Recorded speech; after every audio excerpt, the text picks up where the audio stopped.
Baik, oke, Shalom keluarga besar UCC Family yang saat ini boleh hadir di tengah-tengah kita dan bersama-sama dengan kita pada kesempatan pagi hari ini dan eh, keadaan apapun yang sedang dan sementara terjadi, percayalah Tuhan kita adalah Tuhan yang tidak pernah gagal, Dia Tuhan yang selalu berhasil. Dan percayalah juga Tuhan kita itu Tuhan yang tidak pernah punya pengalaman gagal. Dia selalu Tuhan yang selalu berhasil dalam segala hal yang dikerjakan dalam kehidupan kita. Pantas saja kita punya sebuah keyakinan yang teguh untuk menaruh kepercayaan kita, menaruh pengharapan kita, menaruh keyakinan kita kepada sumber yang tidak pernah gagal dalam kehidupan kita. Dan itu sebabnya pagi hari ini, apapun keadaan saudara, Bapak Ibu, apapun kondisi rekan-rekan yang ada di ruang virtual Zoom hari ini, percayalah Tuhanmu adalah Tuhan yang punya rencana jangka panjang, yang tidak pernah terlihat saat ini, yang nggak pernah bisa diukur di pagi hari ini. Dan hari ini kita akan sama-sama belajar, kita akan sama-sama melihat kebenaran firman Tuhan, dan saya berdoa, biar apa yang Tuhan taruh di hati saya, apa yang Tuhan taruh di beberapa minggu dan waktu-waktu terakhir ini, dan ini akan bisa memberkati kehidupan Bapak, Ibu, rekan-rekan. Mari siapkan hati, siapkan roh saudara untuk boleh menerima yang terbaik yang datangnya dari Tuhan. Dan izinkan saya pada kesempatan pagi hari ini saya mau berbagi, saya mau sharing firman Tuhan yang saya ambil atau saya beri judul ya tentang perseverance ya atau ketekunan.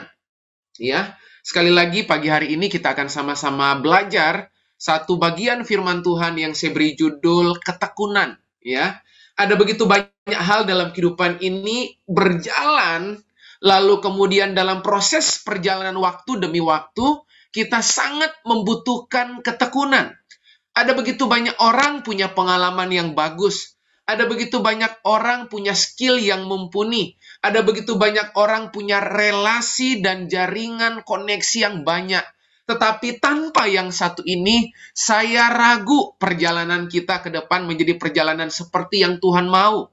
Bahkan ada beberapa contoh di Alkitab yang hari ini kita hanya akan mengambil satu contoh saja di Alkitab yang secara jelas, secara detil, Tuhan sampai bilang belajar dari ketekunan orang yang satu ini. Dan saya waktu merenungkan kisah ini, saya bahkan tidak pernah menemukan ada manusia yang sehancur orang yang satu ini. Ya, saya nggak pernah menemukan ada sosok di dunia ini yang dalam waktu singkat, ya, Tuhan izinkan sebuah keadaan menghancurkan kehidupannya. Tuhan izinkan sebuah situasi, kondisi yang seakan-akan di pemandangan manusia, di ukuran manusia, itu nggak ada harapan. Tapi bukankah di menit-menit awal tadi saya beritahu bahwa Tuhan kita nggak pernah punya track record gagal. Tuhan kita adalah Tuhan yang selalu berhasil dalam pekerjaannya. So, hari ini, jangan mencoba mereka-reka apa yang Tuhan sedang kerjakan dalam kehidupan saudara.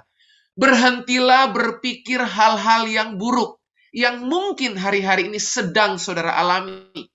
Jangan pernah berpikir bahwa Tuhan sedang jahat pada keadaan buruk yang saudara sedang alami. Jangan. Bahkan mungkin jangan pernah mengutuki proses kalau saudara nggak pernah tahu hasil akhirnya. Oke? Jangan pernah kutuki keadaan-keadaan itu. Jangan pernah komplain, jangan pernah kita bersungut-sungut dengan keadaan itu. Makanya hari ini, kita akan sama-sama belajar tentang ketekunan. Nah, ada satu ayat yang saya mau mulai untuk menghantar Bapak Ibu Saudara, rekan-rekan tentang apa sih ketekunan itu? Kenapa Tuhan menuntut ketekunan dalam kehidupan kita? Mari kita akan lihat sama-sama. Ibrani pasal yang ke-10 ayat 36. Menarik sekali ayat ini. Saya udah membaca ayat ini berulang-ulang.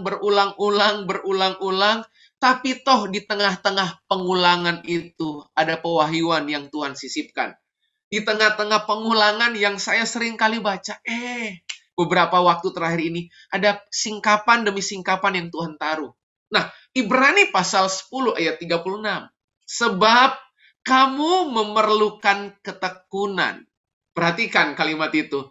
Sebab kamu memerlukan ketekunan. supaya sesudah kamu melakukan kehendak Allah, kamu memperoleh apa yang dijanjikan itu. Tuhan yang kita sembah adalah Tuhan yang setia pada janjinya. Tuhan yang kita sembah adalah Tuhan yang terikat pada perjanjian Dia dengan kita.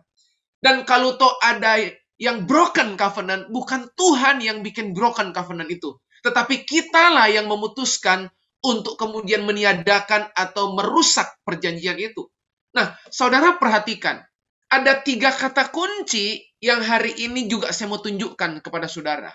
Saudara tidak akan mungkin memperoleh sesuatu kalau saudara nggak sadar memerlukan dan melakukan sesuatu. Saya ulang. Saudara nggak akan mungkin bisa memperoleh apa yang Tuhan janjikan kalau saudara tidak memerlukan dan tidak melakukan sesuatu. Jadi apa yang kita baca dari ayat ini? Saudara hanya akan memperoleh apa yang dijanjikan kalau saudara sadar bahwa saudara perlu sesuatu. Dan perlu sesuatu itu harus saudara tindak lanjuti dengan saudara melakukan sesuatu. Makanya lewat ayat ini saya tunjukkan. Saudara hanya akan memperoleh sesuatu kalau saudara sadar apa yang saudara perlukan. Kalau saudara sadar apa yang saudara butuhkan. Dan Alkitab bilang, saudara hanya akan menerima janji Tuhan dalam kehidupan saudara kalau saudara bertekun. Perhatikan, hanya karena ketekunanlah yang membuat saudara mengalami setiap janji demi janji dalam kehidupan saudara. Sebab Alkitab bilang, sebab kamu memerlukan ketekunan. Nah, perhatikan, kalau Tuhan ingatkan kita pagi hari ini, siang hari ini, saya perlu ketekunan. Itu artinya apa? Ketekunan itu sesuatu yang penting dalam perjalanan iman kita. Ketekunan itu sesuatu yang penting dalam perjalanan persoalan-persoalan kehidupan kita. Makanya kita perlu bertekun. Nanti kita lihat apa itu ketekunan. Ya, supaya Alkitab bilang, supaya waktu saya sudah melakukan kehendak Allah, saya akan memperoleh janji itu. Jadi sebenarnya janji hanyalah akhir dari apa yang saudara lakukan dalam konteks kehendak Allah. Saya ulang. Janji akan saudara dapatkan hanya dalam konteks saudara melakukan kehendak Tuhan. Janji tidak akan terrealisasi dalam kehidupan saudara kalau dalam konteks saudara melakukan kehendakmu sendiri. Janji itu nggak akan terrealisasi dalam kehidupan bisnismu, pekerjaanmu, pelayananmu, rumah tanggamu, apapun. Kalau saudara keluar dari orbit kehendak Tuhan. Makanya kehendak Allah akan mengantar saudara menerima janji. Semua orang yang menghidupi janji adalah menghidupi kehendak Allah. Semua orang yang menghidupi kehendak Allah pasti menerima janji. Itu sebabnya tadi Angel berkata, lewat sharing 7 menitnya, bahwa Abraham melakukan apa yang menjadi kehendak Allah, makanya dia terima janji. Jadi, semakin sering saudara lakukan kehendak Tuhan, saudara pasti memperoleh janji. Saya ulang. Seberapa sering saudara lakukan kehendak Allah, dengan sendirinya, saudara nggak perlu mengharapkan janji. Nggak perlu. Dengan sendirinya, saudara akan menerima janji yang datang dari Tuhan. Makanya, kerinduan, keterbiasaan saudara melakukan kehendak Allah, kecenderungan hati saudara melakukan apa yang Tuhan mau, saudara pasti terima janji. Nah, disinilah persoalan dimulai. Hanya untuk melakukan kehendak Tuhan yang tidak mudah. Hanya untuk melakukan kehendak Allah yang tidak dalam waktu yang singkat tapi panjang. Saudara perlu ketekunan. Saudara perlu yang namanya ketekunan. Sebab ketekunan itu sekali lagi akan membuat saudara mampu melakukan kehendak Allah. Dan kalau saudara lakukan kehendak Allah, saudara akan menerima janji itu. Makanya saya tulis di situ, ketekunan yang saudara miliki akan membuat saudara bisa melakukan kehendak Allah. Dan karena saudara melakukan kehendak Allah, saudara akan menerima janji-janji Allah dalam kehidupan saudara. Berapa banyak kita klaim janji tapi kita nggak bertekun. Berapa banyak kita percaya bahwa Tuhan punya kehendak atas hidup kita, tapi kita nggak pernah bertekun. Nah, menariknya, hanya untuk mendapatkan janji, Tuhan meminta kepada kita, belajarlah bertekun. Kita seringkali klaim janji Tuhan, bukan? Kita seringkali tidak pernah tergoyahkan, bukan, dengan kehendak Tuhan dalam hidup kita. Nah, persoalannya, kita orang-orang yang bertekun apa enggak? Nah, ini persoalan terbanyak dalam kehidupan kita. Ya, nggak ada masalah dengan janji Tuhan, kita klaim. Nggak ada persoalannya, kita percaya bahwa Tuhan yang berkehendak adalah Tuhan yang berkeinginan. Dan kalau Tuhan berkeinginan, Tuhan akan melakukan apa yang jadi kehendaknya. Tapi pertanyaannya hari ini, sudahkah kita membangun gaya hidup tekun? Bahkan hanya untuk dengar firman Tuhan 30 menit ke depan. Beberapa orang berjuang untuk bertekun, bukan? Ya, seperti yang Kak Oci tadi bilang. Hanya untuk 30 menit ke depan. Ya, kita butuh fokus, benar-benar. Kita mesti taruh perhatian kita. Kita mesti bertekun. Nah, makanya ketekunan punya 3 unsur. Jadi kalau saudara berkata, ketekunan itu kayak apa? Nih, ketekunan. Oke? Ada 3 unsur ketekunan yang Alkitab secara jelas mencatatnya. Oke? Ada 3 unsur ketekunan. Jadi kalau saudara berkata gini, saya rindu mengalami janji Tuhan dalam hidup saya, dan saya mau melakukan kehendak Tuhan seperti flowchart tadi, bahwa kalau saya sering melakukan kehendak Allah, maka dengan sendirinya saya akan menerima yang dijanjikan. Tapi jangan lupa, unsur penentunya adalah ketekunan. Sebab Alkitab bilang, sebab kamu memerlukan ketekunan. Nah, ada 3 unsur ketekunan yang hari ini kita akan sama-sama lihat. Lalu saya akan tutup. Apa saja yang dihasilkan dari sebuah ketekunan. Oke, kita lihat hal yang pertama. 3 unsur ketekunan. Yang pertama, ketekunan membutuhkan yang namanya fokus. Oke, ketekunan membutuhkan apa yang namanya fokus. Saya akan bacakan dari kitab Ibrani pasal yang ke-12. Kitab Ibrani pasal yang ke-12. Saya nggak meletakkannya itu di PowerPoint ya. Ibrani pasal yang ke-12 saya akan bacakan. Ayat pertama sampai ayat yang ketiga saya akan bacakan buat Bapak Ibu, buat Saudara. Ibrani pasal yang ke-12 ayat 1 sampai yang ketiga. Perhatikan baik-baik. Title-nya, perikopnya. Nasihat supaya bertekun dalam iman. Jadi iman itu butuh ketekunan loh teman-teman. Karena kita mempunyai banyak saksi. Bagaikan awan yang mengelilingi kita. Marilah kita menanggalkan semua beban dan dosa yang begitu merintangi kita. Dan berlomba dengan tekun. Perhatikan. Berlomba dengan tekun. Tahu artinya? Kalau sampai Alkitab bilang berlomba dengan tekun, berarti perlombaan ini bukan perlombaan jarak pendek, bukan. Ya, perlombaan ini bukan perlombaan lari sprint 100 meter, bukan. Perlombaan kalau sampai Alkitab bilang berlomba dengan tekun. Artinya apa? Butuh fokus. Kenapa? Karena panjang perjalanannya ke depan. Bisnismu perjalanannya panjang ke depan. Pelayananmu, perjalananmu panjang ke depan. Mendidik anak, perjalanannya panjang ke depan. Membangun relasi, perjalanannya panjang ke depan. Makanya Alkitab bilang, berlomba dengan tekun dalam perlombaan yang diwajibkan bagi kita. Perhatikan ayat kedua. Kata tekun muncul lagi di ayat yang kedua. Marilah kita melakukannya dengan mata. Nah, perhatikan. Dengan mata yang tertuju kepada Yesus. Jadi unsur ketekunan adalah fokus. Yang memimpin kita dalam iman. Dan yang membawa iman kita itu kepada kesempurnaan. Yang dengan mengabaikan kehinaan tekun memikul salib ganti sukacita. Yang disediakan bagi dia. Yang sekarang duduk di sebelah kanan tahta Allah. Jadi saudara perhatikan hal yang pertama. Yang namanya ketekunan itu membutuhkan fokus. Kenapa membutuhkan fokus?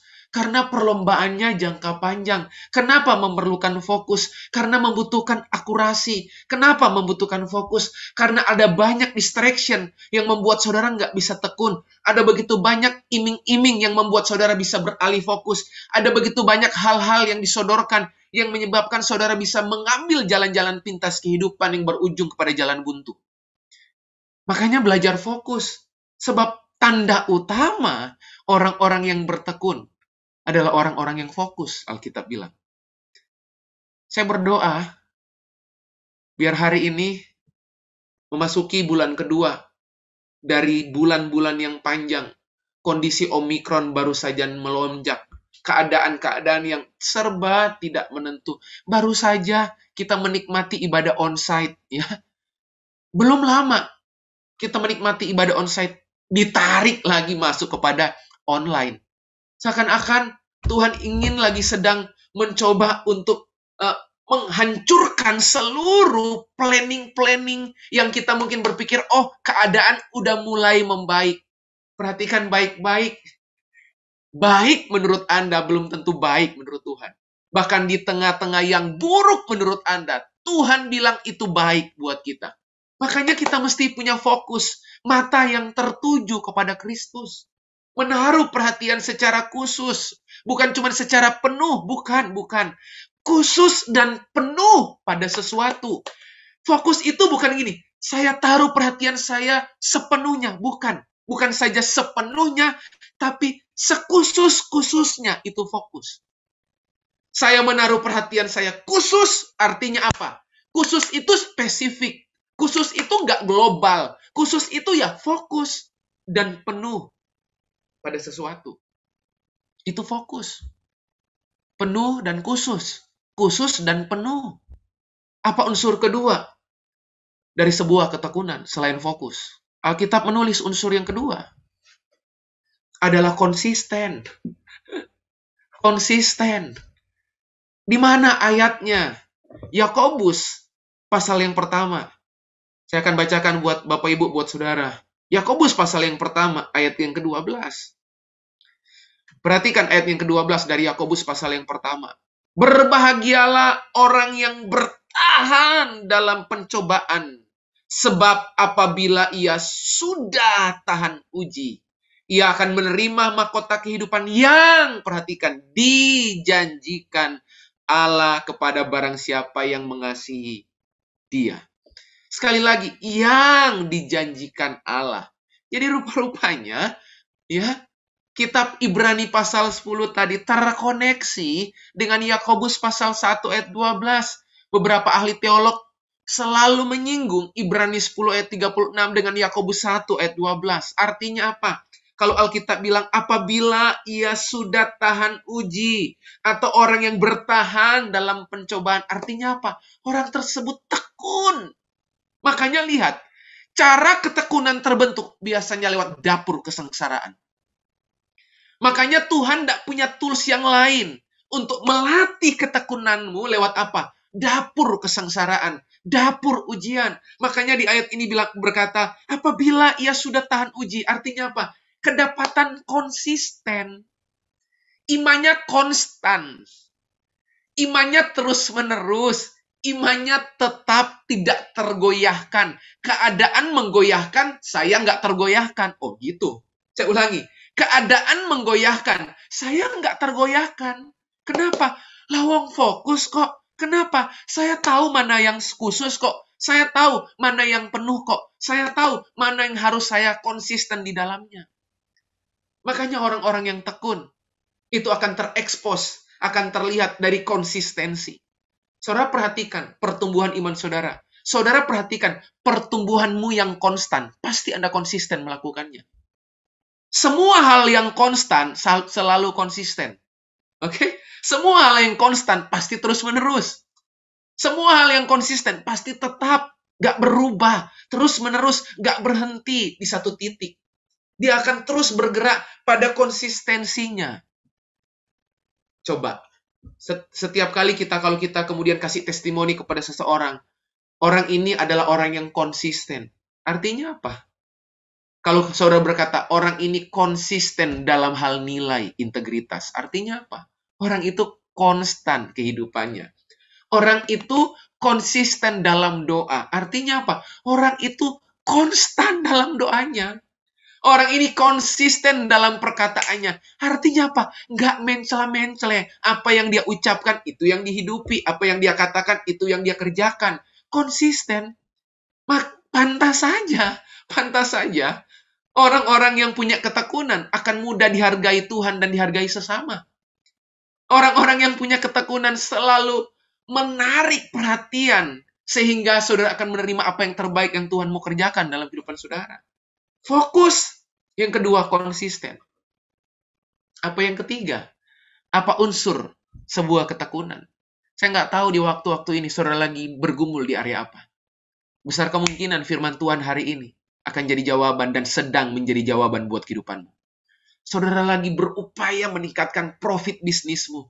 Tuhan bilang hari ini, hey, tekunlah. Saudara hari-hari ini lagi fokus mengembangkan kompetensimu. Tuhan bilang ini, itu berat, tapi konsistenlah, fokuslah, tekunlah. Nanti engkau akan menerima janji yang terbaik yang Tuhan sementara rancang buat kehidupanmu. Saya merasa sekali di menit-menit ini, beberapa dari antara saudara sedang mendownload jawaban yang Tuhan sementara kasih di menit-menit ini. Ya, beberapa dari engkau udah mulai mundur. Beberapa dari engkau udah mulai kepayahan. Hari ini tekunlah, kasih fokus, berikan konsistensimu. Dan yang ketiga, 3 unsur. Yang ketiga, pantang menyerah. Unsur dari sebuah ketekunan. Dari mana muncul kata pantang menyerah? Kaitannya dengan ketekunan. 2 Korintus 4. Saya akan bacakan sekali lagi. 2 Korintus pasal yang keempat. Ayat yang ke-8. Ayat yang ke-8. Dari 2 Korintus pasal yang keempat. Dalam segala hal kami ditindas. Namun tidak terjepit. Kami habis akal, namun tidak putus asa. Ya, kami dianiaya, namun tidak ditinggalkan sendirian. Kami dihempaskan, namun tidak binasa. Saudara, yang ketiga, yang terakhir, unsur dari sebuah ketekunan adalah pantang menyerah. Pantang menyerah itu apa? Nggak mudah putus asa. Orang yang pantang menyerah itu bukan pasif. Ada beberapa orang yang saya jumpai gini, Ko Jeff, saya pantang menyerah, tapi loyo. Bagaimana Anda bisa yakinkan sama saya Anda pantang menyerah, sementara Anda orang-orang yang pasif? Pantang menyerah itu aktif. Pantang menyerah itu agresif. Pantang menyerah itu attack, menyerang gitu. Bukan kemudian kita defense gitu. Bukan. Pantang menyerah itu bukan gini, situasi, kondisi di mana Anda diam saja. Bukan. Makanya tadi saya bilang, keadaan menggoyahkan, tapi saya nggak tergoyahkan. Keadaan boleh menggoyahkan kita kok, tapi saya pastikan saya nggak akan tergoyahkan. Makanya tidak mudah putus asa, pantang menyerah itu. Bahkan pantang menyerah itu bekerja keras. Di tengah-tengah Anda nggak putus asa, Anda bekerja keras. 3 unsur ketekunan. Jadi kapan firman Tuhan berkata, mengukur ketekunan seseorang, lihatlah dari fokusnya. Mengukur ketekunan seseorang menurut firman Tuhan, lihat dari konsistensinya. Mengukur ketekunan seseorang, lihat saja dari pantang menyerah tidak dia dalam kehidupan. Nah, saya mau tutup beberapa menit ke depan. Saya akan tunjukkan beberapa hal lagi buat kita. Nah, saya mau tutup dengan memberikan sebuah contoh yang jelas Alkitab bilang. Ketekunan Ayub, Yakobus 5 ayat ke-11. Yakobus 5 ayat ke-11, menarik. Sesungguhnya kami menyebut mereka berbahagia, yaitu mereka yang telah bertekun. Pantas saja. Orang yang bertekun, akhir kehidupannya adalah kebahagiaan. Gak ada yang disesali. Halo? Alkitab nulis loh, sesungguhnya kami menyebut mereka berbahagia. yaitu mereka yang telah bertekun. Loh, menarik loh. Nggak ditulis, sesungguhnya kami menyebut mereka berbahagia, yaitu mereka yang telah, misalnya apa? Telah yang lain. Tapi di sini jelas, telah bertekun. Jadi makanya lihat, orang yang selalu bertekun, ujung-ujungnya bahagia. Ujung-ujungnya kebahagiaan merapat. Ya, kamu telah mendengar tentang ketekunan Ayub. Wow, wow, ya, jelas. Ya. Kalau ada contoh teladan Alkitab belajar ketekunan, Alkitab bilang ketekunan Ayub. Dan kamu telah tahu apa yang pada akhirnya disediakan Tuhan baginya. Karena Tuhan Maha Penyayang dan penuh belas kasihan. Dengar baik-baik. Orang yang tekun akan alami penyediaan Tuhan. Orang yang tekun akan alami penyediaan Tuhan. Selalu saja ada penyediaan. Sebab Alkitab bilang, kamu telah tahu apa yang pada akhirnya disediakan Tuhan baginya. Gitu. Selalu itu. Nah, kenapa sampai Alkitab bilang Ayub itu sangat punya ketekunan? Ini dia. Coba. Ayub menderita kesulitan ekonomi sewaktu ia kehilangan hampir semua harta miliknya. Ayub 1 ayat 14 sampai 17. Oke? Ayub mengalami kesulitan ekonomi. Ya, ini kesulitan ekonomi ini sampai benar-benar habis hartanya, habis bis. Ya, benar-benar sulit, ya. Saudara alami kesulitan ekonomi, tapi kan nggak alami hal-hal yang lain. Kalau Ayub, itu datangnya satu paket. Ya, satu paket datangnya. Ya, itu datangnya itu satu paket lengkap. Bukan cuma kesulitan ekonomi, Alkitab bilang. Yang kedua, Ayub merasakan kepedihan karena kehilangan sewaktu ke-10 anaknya terbunuh oleh angin ribut. Ayub 1 ayat 18-21. Coba, ada yang pernah ngalamin? Lagi ngalamin Omikron, kesulitan ekonomi, gitu ya. Susah bisnisnya. Semua terbunuh gitu. Dan terbunuhnya itu bukan Omikron. Ya, terbunuhnya oleh angin ribut. Cukup sampai situ?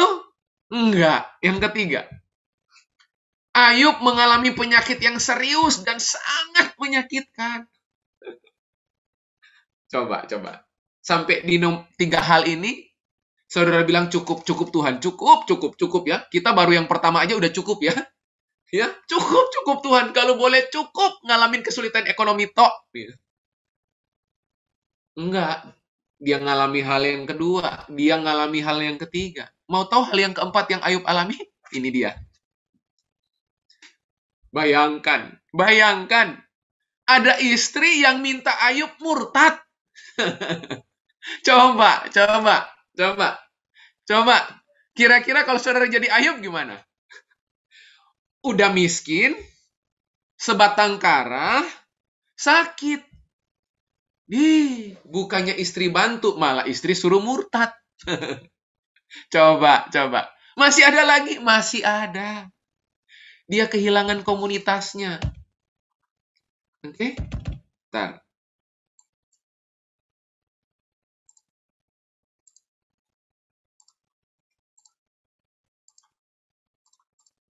Yang berikutnya, nih, Bapak Ibu, rekan-rekan.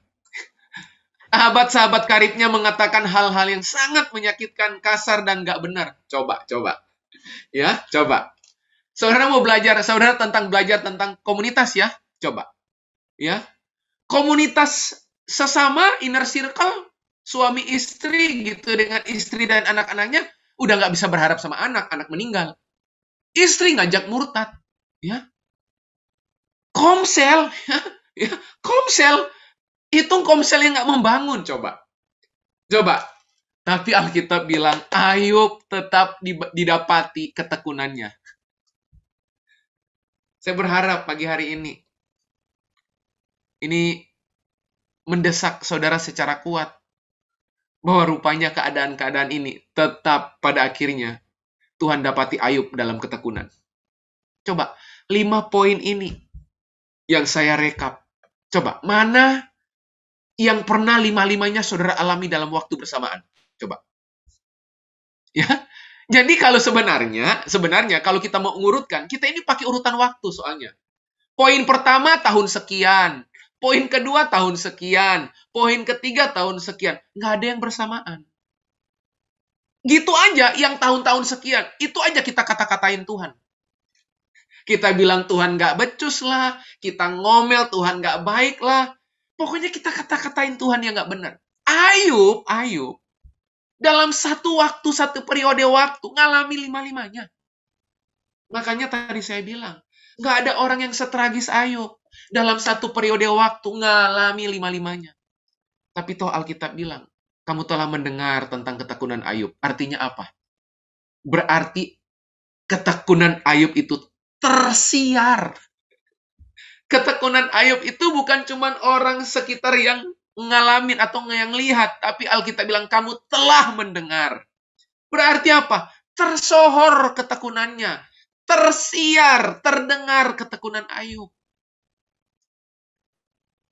Hari ini, saya mau tutup. Kalau saudara sedang mengalami salah satu, salah dua, salah tiga, salah empat, salah lima, karena saya nggak enak banget. Kalau teman-teman, kalau saya bilang ini, coba dari lima ini pilih salah satu. Pinginnya yang mana? Nggak enak kan? Ya, karena lima-limanya nggak enak, Bapak Ibu rekan-rekan ya. Ya, kalau bisa kita nggak pilih lima-limanya ya. Tapi contoh Alkitab telah menunjukkan sama kita. Ayub mengalami lima-limanya dalam periode waktu bersamaan. Nah, saya mau tutup dengan memberikan penguatan demi penguatan buat saudara hari ini. Roma pasal 5 ayat 3 sampai 4. Roma pasal 5 ayat 3 sampai 4. Dan bukan hanya itu saja, kita malah bermegah juga dalam kesengsaraan kita. Karena kita tahu bahwa kesengsaraan itu menimbulkan ketekunan. Dan ketekunan menimbulkan tahan uji. Dan tahan uji menimbulkan pengharapan. Makanya pantas saja tadi saya bilang, bagaimana ketekunan terbentuk? Gampang. Tuhan seringkali membentuk ketekunan Anda lewat kesengsaraan. Tahu artinya kesengsaraan? Sengsara itu nggak mungkin waktu singkat. Coba, saudara pernah dengar ada yang bilang ini, saya ini lagi sengsara banget loh. Kata sengsara itu bukan karena sebuah pengalaman 2 menit yang lalu. Bukan. Nggak cocok kata sengsara dipakai pada kejadian hanya 2 menit yang lalu. Enggak. Kesengsaraan itu jangka panjang. Setuju ya? Penggunaan kata kesengsaraan itu bukan waktu yang singkat, tidak. Pantas saja, kesengsaraan itu akan selalu membentuk ketekunan saudara. Tapi jangan lupa, ketekunan melahirkan kekuatan. Ya, aminkan ini. Ketekunan itu lahirkan kekuatan. Sebab Alkitab bilang ketekunan menimbulkan tahan uji. Orang yang tahan uji itu berarti melewati ujian tertentu, makanya dia kuat. Ketekunan melahirkan tahan uji, dan tahan uji melahirkan pengharapan. Kuatlah hari ini, tekunlah. Sebab ketekunanmu akan melahirkan kekuatan. Apapun keadaan saudara hari ini, tekun, tekun, tekun. Lahirkan kekuatan. Ya, saya juga belajar tekun dalam mengerjakan apapun. Babak belur, pokoknya tekun. Ya, udah babak belur lagi ya. Babak pertama belur, babak kedua belur, sampai berbelur-belur gitu ya. Mari belajar tekun. Belajar tekun. Ya. Aduh. Belajar tekun. Dan yang terakhir. Yakobus 1 ayat 4. Dan biarkanlah. Tahu kata biarkanlah? Perbuatan yang disengaja nggak? Tahu arti kata biarkanlah? Ya. Wah, ini kalimat menarik nih. Waktu saya baca ayat ini, saya kok tertarik dengan kata biarkanlah. Kira-kira enak nggak kata biarkanlah? Biarkanlah berkat mengalir dalam hidup saya. Waduh, itu mah nggak usah dibiarin. Ya, itu malah diminta. Tapi kata biarkanlah ketekunan. Berarti ada sebuah perbuatan, tindakan yang secara sengaja dan rela. Oke? Makanya yuk bangun kerelaanmu menghasilkan ketekunan. Bangun kerelaanmu dalam ketekunan. Dan biarkanlah ketekunan itu memperoleh buah yang matang. Oke? Artinya apa? Ketekunan melahirkan kematangan. Kematangan cara berpikir datang dari ketekunan. Kematangan cara melihat lahir dari ketekunan. Kematangan dalam bertindak lahir dari ketekunan. Ya, kematangan dalam banyak hal lahir dalam ketekunan. Makanya coba lihat, untuk menjadi mahir itu mesti tekun. Setuju? Pernah nggak ada orang yang mahir di pekerjaannya tanpa ketekunan? Nggak ada orang yang tiba-tiba pintar, percayalah. Nggak ada Bapak Ibu. Mahir itu butuh ketekunan. Karena memang mahir itu mahal. Makanya setelah dia mahir, mahal harganya. Ya. Mahir itu mahal. Butuh ketekunan. Karena memang ketekunan berujung pada kematangan kehidupan. Saya berdoa, biar kebenaran ini bisa menolong Bapak, Ibu, Saudara, dan rekan-rekan UCC Family. Mari, hiduplah dalam ketekunan. Sebab Alkitab bilang, sesudah kamu melakukan kehendak Allah, kamu akan memperoleh apa yang dijanjikannya. Kamu akan memperoleh apa yang saudara rindukan, yang Tuhan janjikan dalam kehidupan saudara. Ya, saya berdoa, jangan mengejar kehendak Allah dan menuntut janjinya. Tanpa sadar, saudara nggak pernah bertekun. Bertekunlah, sebab bertekun akan membuat saudara melakukan kehendak Tuhan. Dan akibat saudara melakukan kehendak Tuhan, saudara menerima apa yang dijanjikannya. Selamat hari Minggu, keluarga besar UCC. Tuhan Yesus memberkati saudara. God bless you all. Mari kita datang kepada Tuhan, kita berdoa pagi hari ini. Kita datang kepada Dia pagi hari ini, kita berdoa. Kami bersyukur Bapa, buat kesempatan kami merenungkan firman-Mu. Terima kasih. Kami seringkali klaim tentang janji-Mu dalam hidup kami.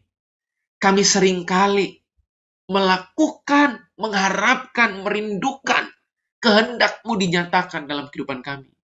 Kami tuntut kehendak-Mu. Kami klaim janji-Mu. Tapi kami nggak pernah melakukan ketekunan. Kami nggak pernah bertekun.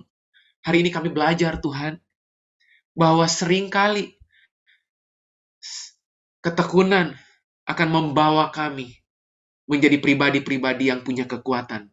Kekuatan akan melahirkan kematangan dalam kehidupan. Sehingga Alkitab bilang kami mau dengar pagi hari ini dan kami mau melakukan. Waktu kami melakukan kehendak-Mu, kami akan menerima apa yang Tuhan janjikan. Terima kasih buat hari ini. Terima kasih buat kebenaran-Mu yang Tuhan sudah pindahkan melalui firman-Mu pagi hari ini, melalui hamba-Mu Tuhan. Terima kasih. Hamba-Mu serahkan waktu ini ke dalam tangan Tuhan. Hanya di dalam nama Yesus kami sudah berdoa. Kami mengucap syukur bersama berkata, amin, amin. Tuhan Yesus memberkati. Saya kembali. Di hidupku.